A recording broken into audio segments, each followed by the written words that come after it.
Naciones Unidas.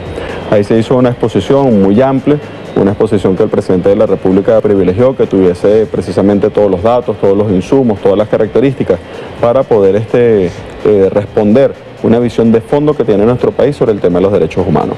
No es cualquier cosa de lo que se trata, probablemente esas reacciones obedecen a la contundencia de la posición de nuestro país y a los profundos logros que tiene nuestro país sobre la materia.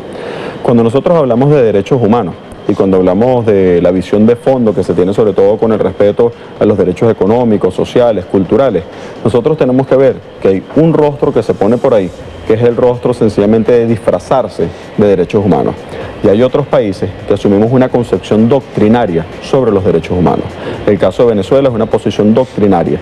Para la revolución bolivariana, los derechos humanos, los derechos sociales no son un accidente, no son una cuestión circunstancial, no es algo que eventualmente se muestra, se evidencia, se pone como un rostro ante un organismo para ganar un marketing en un momento determinado. ¿Cómo es eso en Venezuela? ¿Cómo es eso una letra cierta? Pues nosotros el tercer título de la Constitución de nuestro país establece plenamente toda una concepción integral sobre los derechos humanos. Prácticamente que es una de las pocas constituciones en el mundo que llega a ese nivel de desarrollo, donde no solamente se reconocen los derechos civiles, los derechos políticos, donde incluso se reconocen los derechos políticos del referendo revocatorio de mandato, sino que adicionalmente se establecen los derechos culturales, los derechos económicos, los derechos de los pueblos originarios, los pueblos indígenas, los derechos culturales, es decir, una gama profundamente amplia. ¿Qué hicimos en la presentación que se tuvo? Una presentación que reivindica precisamente la defensa que ha hecho nuestro país sobre los derechos humanos. Bueno, cada uno de los 26 puntos, de los 26 artículos de este pacto internacional de derechos económicos, sociales y culturales fue esbozado con los logros concretos que tiene nuestro país en cada uno de esos 26 artículos.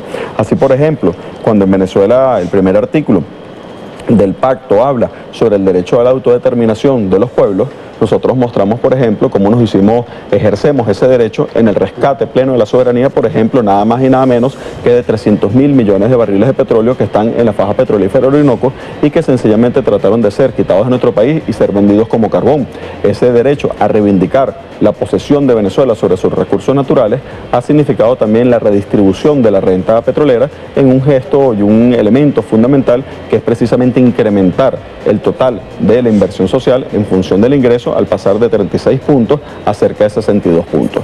Si nosotros adicionalmente, solamente para esbozar algunos y poder entrar a responder algunos de los puntos que tú hacías referencia, si nosotros, por ejemplo, adicionalmente viéramos el artículo 6 de este pacto de los derechos a nivel internacional, hablan, por ejemplo, del derecho a trabajar y a la formación técnica profesional. ¿Qué ha hecho Venezuela sobre el derecho a trabajar y a la formación técnica profesional? Bueno, nosotros hemos bajado el desempleo de casi 16 puntos a 5.5%, una muestra clara de la visión de nuestro país. Hemos logrado que la ocupación formal pase de 45 a 60%, es decir, una mejora desde el punto de vista de las condiciones de empleo.